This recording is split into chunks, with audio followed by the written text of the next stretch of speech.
بسم الله ما شاء الله. هذه خلطة البهارات. الحين نمزج المكونات كلها مع بعض. اخلطها كاملة ابو سالم من تحت لفوق. طبعا النصيب الاكبر يكون للكمون والكزبرة.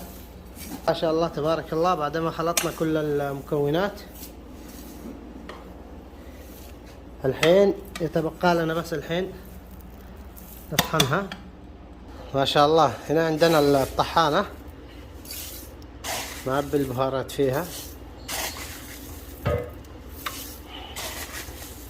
طبعا الطحن يكون خشن نوعا ما يكون ناعم زيادة. بس ما شاء الله.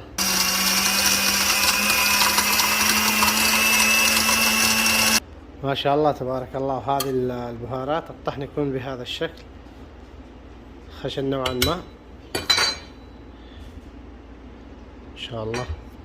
الله تبارك الله. وهذه خلطة البهارات صارت جاهزة. وهذه هدية مجانية لكل من حاب يطلب الله ويسوي له مشروع بهارات مجانا، وما تجدوا أحد يجيب لكم هذا السر.